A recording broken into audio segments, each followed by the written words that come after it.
Welcome to The Kingstonian, a podcast that profiles individuals who are passionate about what they do for a living, about what organization they belong to, or simply passionate about the community they are a part of. Hello there and welcome. My name is Dave Cunningham. In this episode, we head east to catch up with a musician plying his craft in the Kemptville area. John Wilberforce has been entertaining for almost 3 decades and lately recording new songs at home and creating music videos remotely with his friends. All of that and more as we begin our conversation. John, welcome to the program. Well, thank you very much, Dave. Thanks for having me. I was looking online at your presence there in different categories. You do DJ work, you do some audio-visual production, you do digital video, but it all starts with you singing and songwriting. Fair assessment? Yeah, that's fair. I've been a musician for, well, I hate to date myself here, but I've been playing music for over 30 years now. Yes.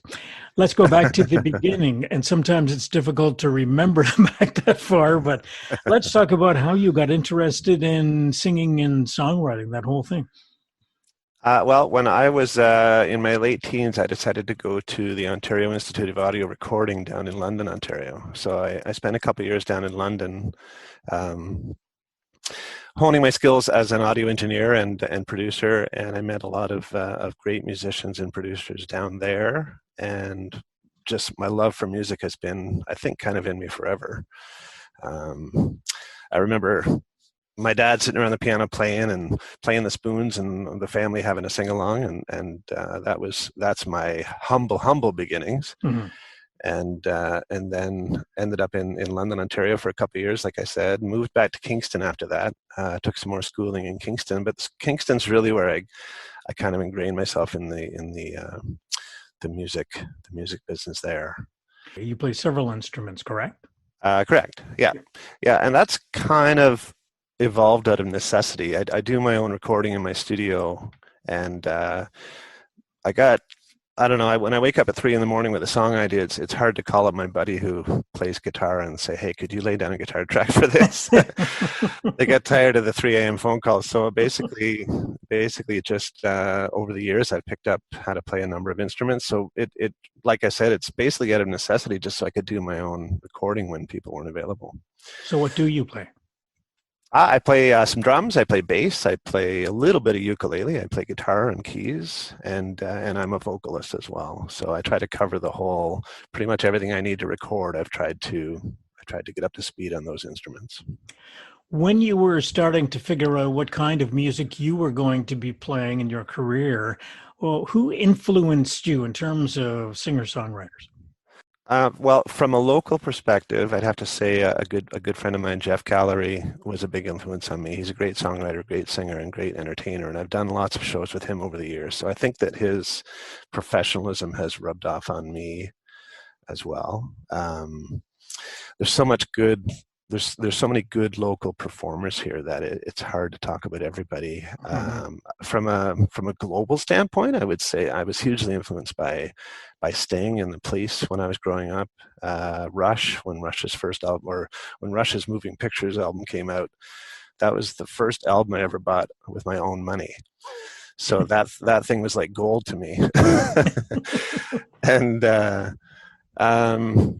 Sarah McLachlan, I mean, I'm a big fan of Canadian content, so I try to listen to as much Canadian music, and I try to include as much Canadian music as I can in my shows as well. Jim Cuddy, Blue Rodeo, Peter Gabriel is another influence of mine, I would say. I like music that has a good rhythm underneath it. That's what gets me hooked. Now, would it be fair to say that bass guitar is probably your primary instrument, hence the interest in the rhythm part of it? Yeah, bass guitar is definitely my first interest. I've been playing bass guitar since, I guess, the early years of high school. So, yeah, that's my main influence for sure as far as music goes. You are in your studio and you're making records and you're writing your own songs, but from time to time you are a backup musician with other people. Yes. And is that something you enjoy doing, or do you like being up front? No, I prefer kind of sitting in the back and just providing whatever services are needed from a musical standpoint. I have been lead vocalist in a couple bands. That was a long time ago now, though. So typically, my role, I play in a bunch of different bands, mostly as a bass guitarist, occasionally as a drummer. I do some fill-in work as a drummer. Um, but yeah, I mean, I'm fine being up front, and I'm fine being in the back as well. It's whatever's needed. Which there's the perfect lead into my next question is that you do solo work, you play in a duo, and you also play in a band. What's the difference in terms of your approach to playing when you're in those various formats? Well, I mean, with a band, obviously it's a team effort, so everybody's kind of has to put their parts together so that it fits in the overall scheme of things at the end of the day. Doing a solo show, it affords me to maybe branch out a little bit with a few more interesting arrangements because I don't have to worry about other people on the stage having to follow me. So Mhm. I can trip myself up as much as I want and not have to worry about it. You only need to apologize for yourself.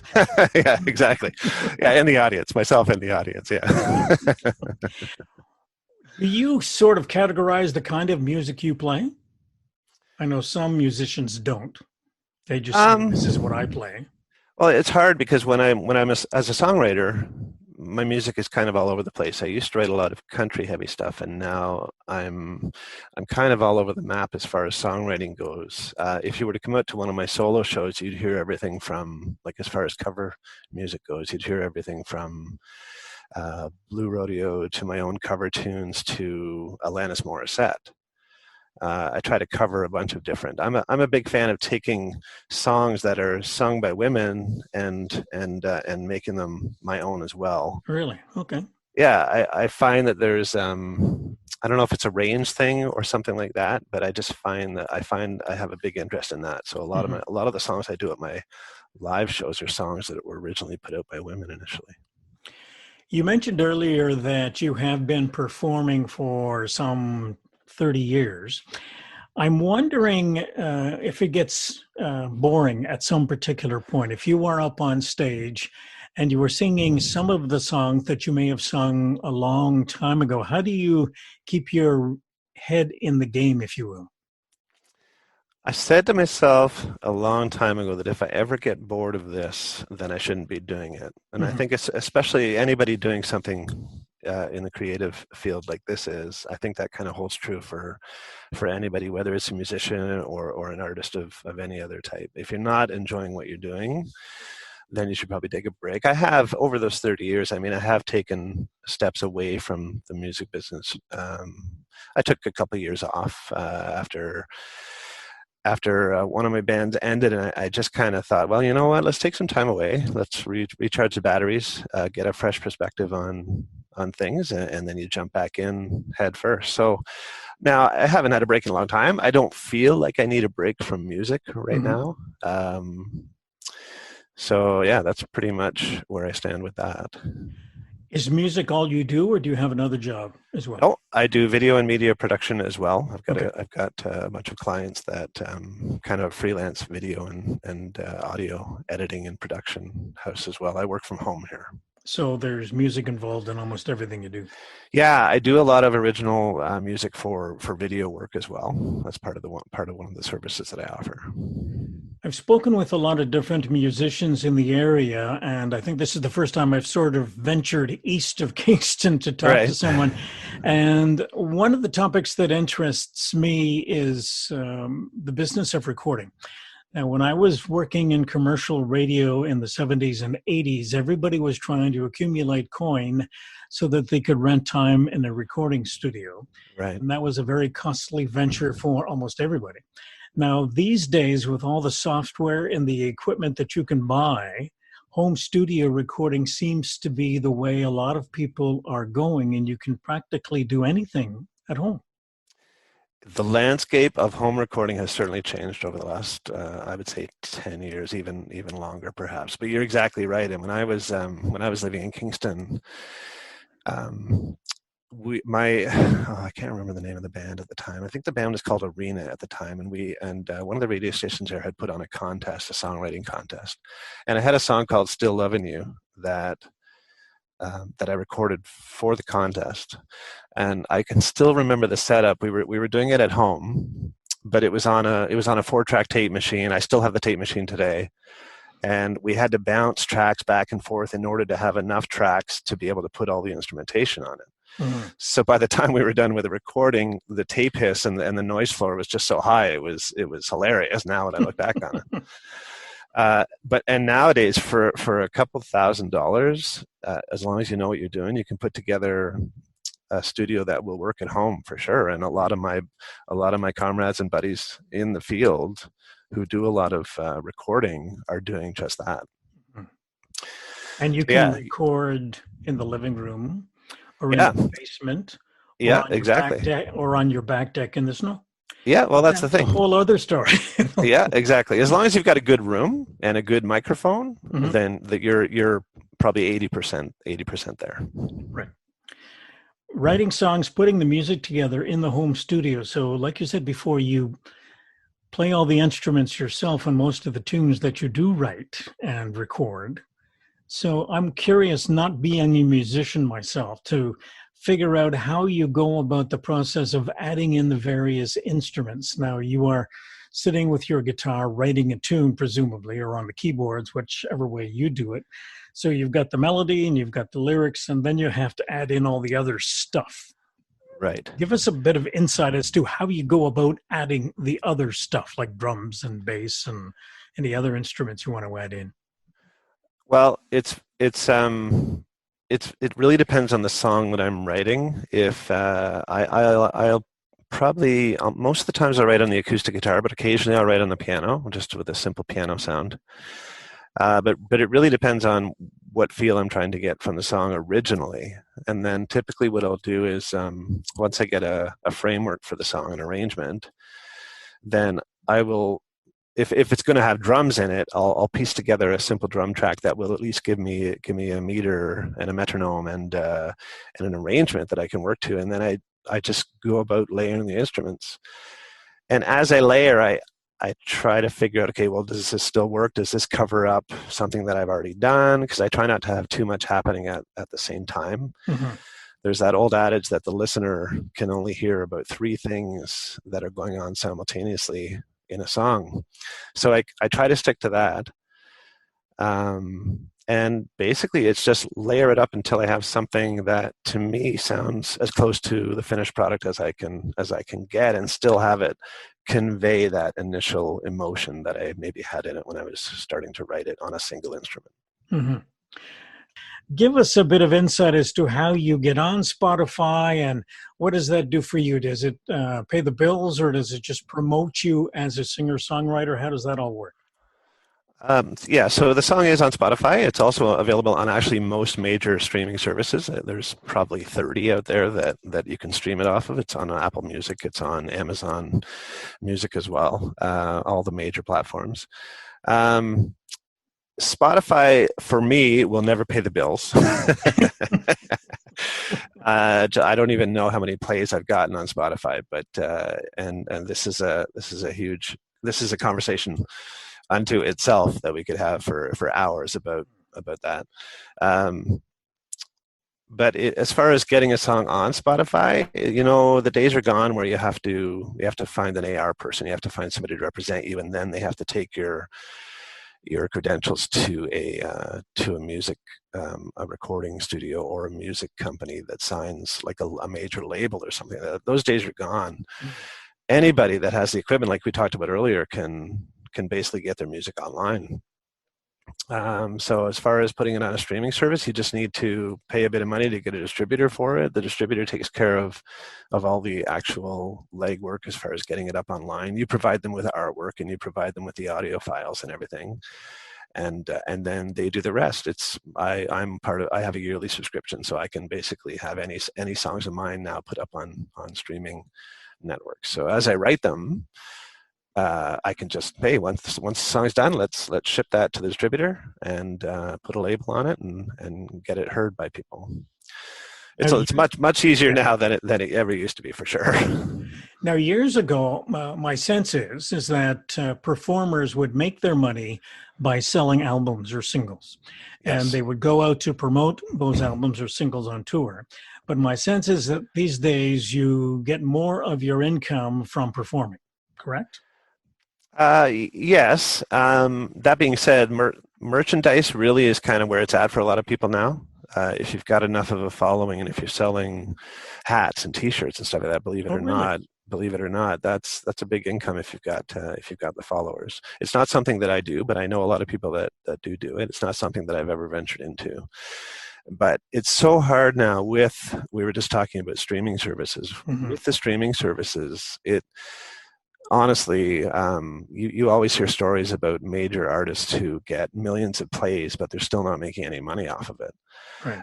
And even those major artists that they need to put these they need to put these stadium tours together in order to sell tickets and in order to sell merchandise, because that's where the money's coming from. Okay. Oh, I didn't realize that merchandise, which was such a big thing. Yeah, it's becoming bigger and bigger as well, and that's why I think you see a lot of musicians coming out with their own clothing lines. They're trying to find a niche that only they can provide with people. Really? Okay. Let's move on and talk about something else. And this is something that you recently released online, and it's a tune by the Virtual Cover Band 2.0. This is something that you've got to go on Facebook or YouTube and find this and listen to it, because it's a hoot. It's a great job, and I'm wondering how you came up with this concept. So the idea behind Virtual Cover Band is I have a lot of musician friends and a lot of people that play in different bands locally in the area, and with the pandemic and with everybody having to stay at home, I wanted to find a way that we could still have that camaraderie, because I know a lot of people are missing that right now. So I had this idea. Well, you know what? The easiest thing to do in the studio is to record a cover song, because you don't have to go through all the writing of it. You just pick a song and go for it.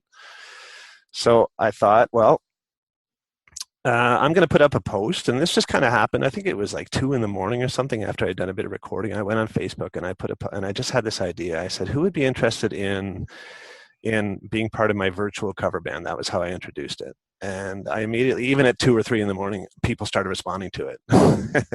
And I'm thinking, is nobody asleep at this time? Or and I realized that, okay, well, I might be onto something here. So the first incarnation of what I call VCB is 1.0, and that was with some of my buddies that I play in bands with, and we actually did a 6-tune called Too Much Time on My Hands. And so the first one, that one's available on Facebook and YouTube as well. And that's where it all started. And when I put that video out, once it was edited, put it on Facebook, I think it's up to close to over 4,000 views now on Facebook. Really? And I'm thinking, yeah, well, maybe there's a place for this. And so then as soon as we were done that one, I put out a call for 2.0.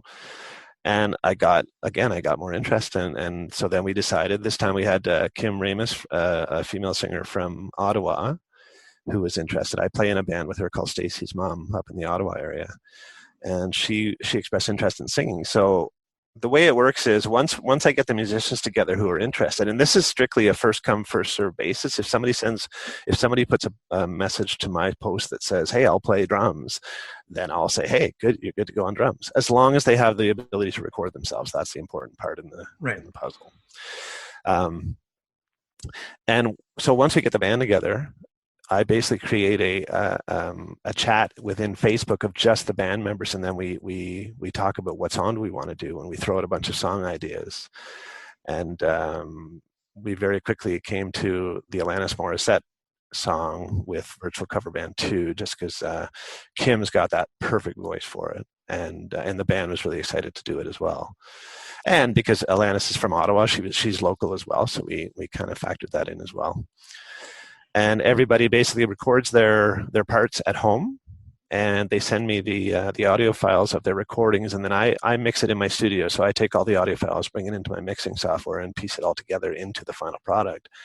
And then I ship that final product to to the musicians so that they can record their videos to it. The videos are all lip synced to it. Okay.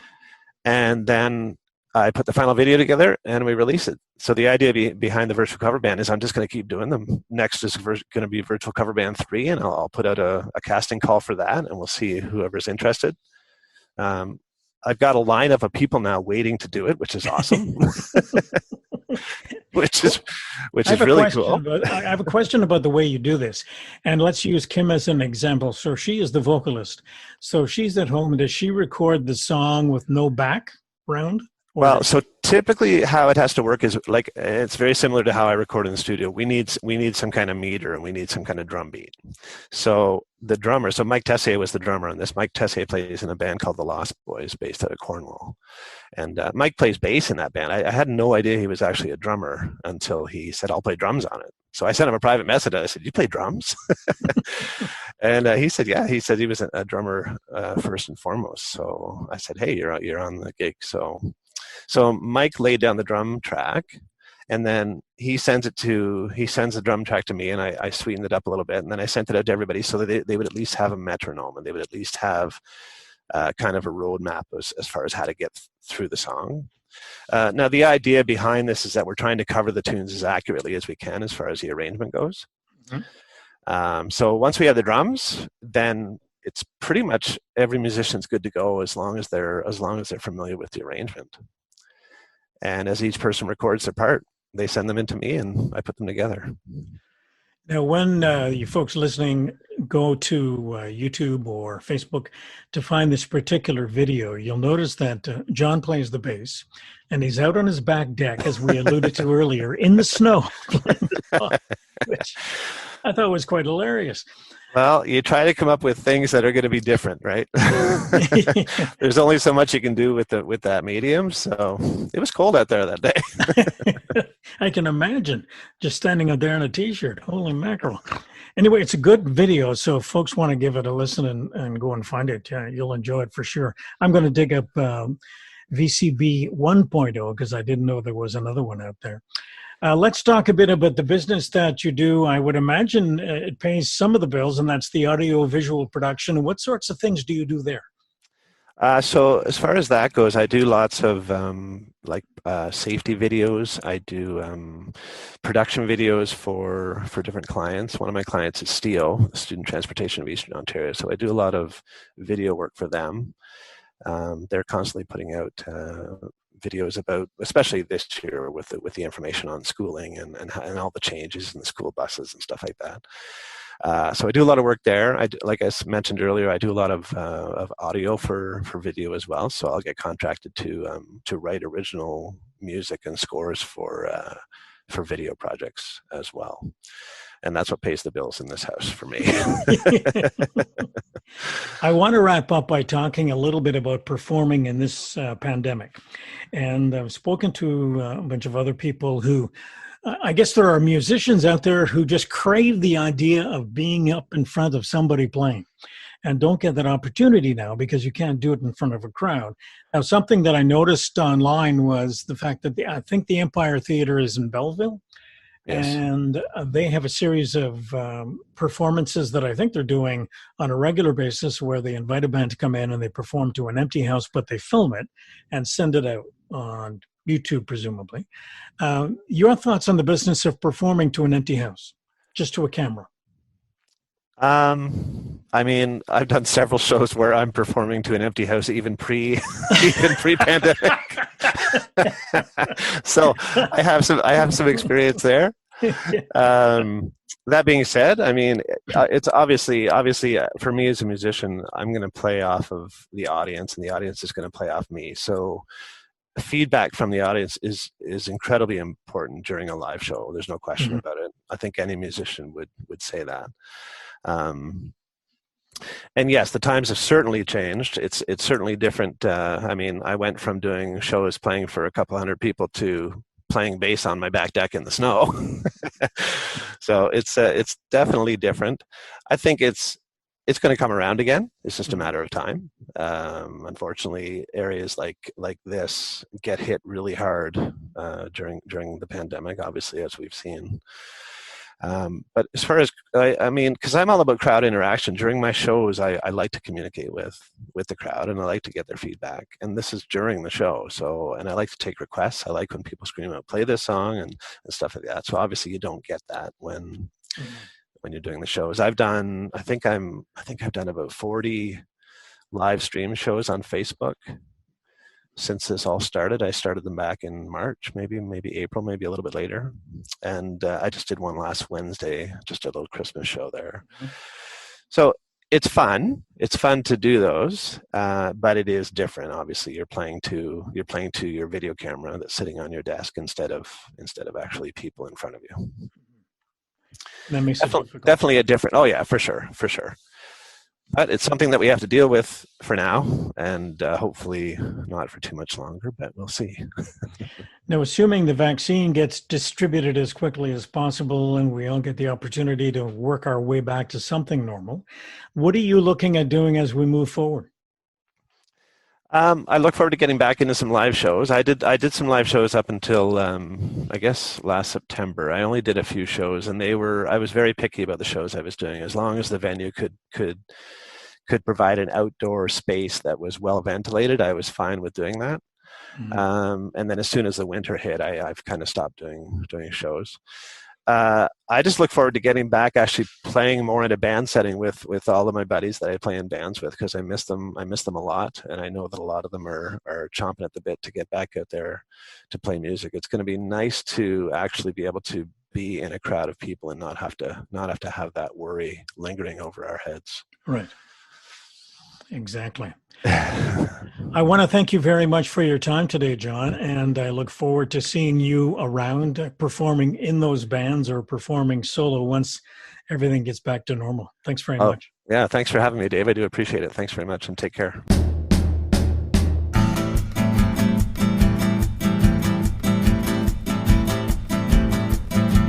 Theme music for the program is Stasis Oasis, a tune written and performed by Kingston musician Tim Aylesworth. If you have any questions, comments, or suggestions about any of our episodes, please send a note to the Kingstonian Podcast Facebook page. This is Dave Cunningham from Kingston, Ontario. Thank you for listening. Until next time.